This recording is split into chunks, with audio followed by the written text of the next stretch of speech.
Lafa jirtanitti nageenyi keenya sinaa qaqqabu faamilii keenya akkam jirtu fayyaa keessanii nuti jirra galata waaqa baga jiraattan nagaa taatanii jecha. Bastuu har'aa galgala keessaa sa'aatii 11:40 12 ta'uu 20 mana baanee gara maasii keenyaa deemaa jira dinnicha qotachuudhaaf warri safara keessa galgala deemuu bartanii qilleensa fireeshii fudhachuudhaaf.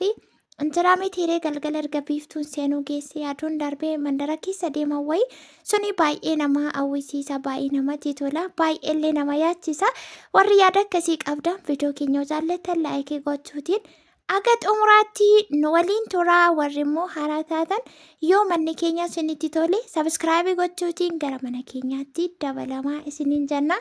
Kun egaa akkuma argitanii astuun zambiilii qabattee shafoo qabattee deemaa jirti sayyuu bakka sanaan irraan fa'ee yeroo darbe deemee ture isinitti agarsiiseen ture kun egaa lafa duwwaatu bitamee taa'aa jiru jidduutti dinnichaa fi qullubbiin irra qotamee isiniin jedhee ture yeroo darbes deemee irraa qofforeen ture arras immoo maaliif deemnee qofforrii dinnicha hin nyaannoo jenneetu anaaf astuu wal mari'annee suuqii cufnee sayyuu otoo abbaan warraa dhufee.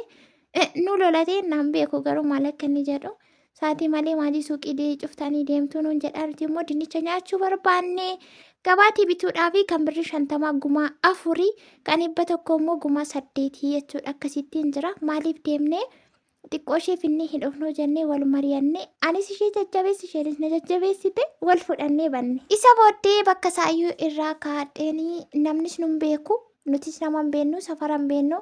Lafa eenyuuti mana eenyuuti jechuun dandeenyu bannee irraa jallanneetu ganaa duubatti deebinee immoo kunoo bakka kanaa karaa harrittii kanaatiin as deebinee jechuudha naannoo kanatti mana haaraanii baay'eetu ijaaramaa jira baay'een isaa kan dasfooraati jechuudha kan qimaamochiiti kan fixachaa jiru jira kan reef jalqabu jira kan dhagaa buusee jira kan lafa bituu jira kan ashwaa buusee jira kan ijaaruu jalqabee achitti diraashni isaa irraa xiffitti jedhee babbadis jira miiqatu jira jireenyi lafarraa bu'aa bahii qabdi waan ta'eef akkasumallee namni jiruuf jireenya isaa keessaa waan xumurame waan hin xumuramne ganaa waan itti deemu waan harkarraa qabu waan miiqatu jira. Akkasii wanti jiru kunoo bakka kanatti egaa siistemni nama biyya keenya makaraadha kuni fakkaattiidha fakkaattii nama fakkeessanii surreetti diranii kuffiyyaatti godhanii ulee qabsiisaniitu maasaa waa keessa facaasan keessa dhaabbatu kunoo manni kunillee. Lafumarratti kunoo muka akkasitti wawaqqaranii keessa isaa qullubbiin illee ni jira qayyisiriin illee ni jira waan miiqatu irraa kaan immoo lafa duwwaatu jira jechuudha kuni ollaa keenya ammallee egaa kunoo astuun keessa seenaa jirti kaan akkasitti shikaala wawaqqaree ganaatti ijaaruu fi kaan immoo gurguruu fi waan miiqatu jira asirraan seenaa jira jechuudha nuti dinnicha keenya nuti ammallee qonnee hin baasne hin gorgorre. Boodarraa akka ammallee waddadee jira garuu kana caalaa akka waddadeetti jennee turre abbaa warraas biizii ta'ee anis immoo biiziin ta'ee akkasittiin jirra gaganaa ammas irra deebinee sangaa itti finneetu qonnee keessaa yaasnee gurguruuf jechuudha dinnichi isaa baay'ee tokko dinnicha ajaa'ibaatii baay'ee mi'aa baay'ee namatti tola isa duraa caalaa immoo isarra fuunee galluutu caaladhee yaada. Egaa aduun deemee jira waan ta'eef damnee fiffiigaa jirra asirraan. Qoraattiitti itti cufamee jiraachuun seenaa jirti. Ani immoo ishee duwwaatiin jechuudha. Kanan seenaa jiru qullubbiin illee gaheetu jira. Qullubbii adiin immoo egaa akka widdii teessinummaa nuuni beektu. Inni guddaan isa tokko sabbarii 20 jechuudha. Isa caccabaasaa malee guddaa firee isaa keessaa fuudhanii tokko isheetu 20. Qullubbiin illee as ni jira. Garuu kun kan argaa jirtan hundi dinnicha jechuudha. Argitaanii akkasitti lafatti gadi goggogeetu jira. Jala malee hin jiru kunoo astuun bakka kanatti qofforuu jalqabdee jirti gasooniti fudhannee deemnee garuu shaafoon jechuudha baay'ee tokko seenti argitanii akkatti kun amma kan bahaa jiru hudduu tokko jalaati isinii galee akkasii jechuudha nuti garuu irra keessa qofforaa jirra jala isaa immoo jiraachuu danda'a kunoo waanuma xiqqoo fudhannee galuu baay'ee tokko ariifachaa jirra. Ani immoo keessa naanna'ee ilaalaa astuullee ilaalaa yeroo isheen qoffortuu. Kun amma isheen kun dinnichittiin isheen lafa jirtu kuni jechuudha birrii 150 baasti. Akka gabaa ammaatti isheen lafa jirtu kun birrii 150 jechuudha 50 bakka sadiitti qooda sanutti dabalaa jirti. Innaa as kana dhufnee jirra har'a bakka kanadha dinnicha waliin haa nyaannu. Warri lafa duwwaa qabdan kanaan duras immoo isinitti himin ture. Yoo nama qabaattan ta'e waan ta'e irra dhaabaa. Nyaatee gadi nyaatu biyyaansi yoo isin fayyaduudhaa baate yeroo ammaa kanatti gibirri baay'ee tokko abdii nama kutachiisee jira. Qotee bulaa mufachiisee jira waan ta'eef gibiruma isaayyuu kaffaluun waan tokko waan ta'eef akka qalleetiin ilaalina. Gomma zarillee ni jira. Gomma zara baay'ee mataa qabutu jira. Innillee gogee ture jechuudha. Gomma zarris immoo eeleedhaa fi nama fayyadanii beektu. Innillee as keessa jira. Sanallee haamnee cagaduu qabna mitiiree kunuuti kuni gomma zaradha gogeetu jira jechuudha mataa buuse. Safara kana sumaanis immoo qullubbiinis immoo ni jira. Kunoo mana kana daasporaatu ijaarrachaa jiraadhaan isa nutti aanu kana. Daasporaatu ijaarrachaa jiraadhaan keessi isaa maragamee umee jiratti oobamee duubni isaa immoo kunoo akkuma argitan kanatti jira. Akkasuma bilookkeettiin illee kan ijaaramee jira. Daasporaan egaa bakkuma hundatti bexxel godhanii biraatii sossokku amma qofaratee na eddee taa'amman achi deebi'utti. Bakka kun 200 baase amma kanatti dabalteetti waan ta'eef kun 200 baasaa jechuudha laala.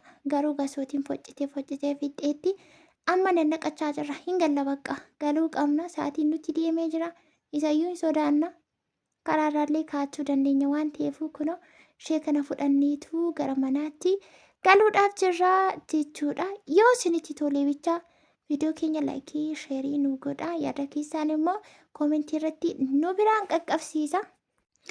Nus baay'ee isin jaallanna. Isinis immoo baay'ee akka nu jaallattan akka nu jajjabeessan akka nu kabajjan koomentii keessan irraa hubachaa jirra waan ta'eef 200 dinnicha kana gadi qabeenani kanan tilmaame 200 gadi qabeen tilmaame.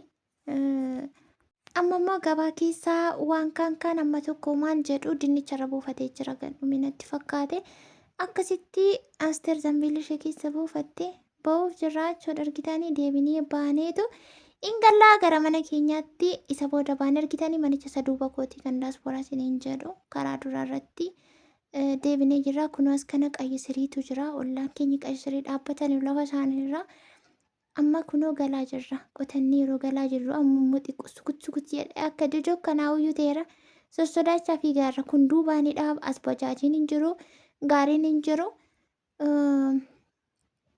Rakkoodha. Namni bara kanaatuma karaarraan kaadhetanii karaa namatti himu.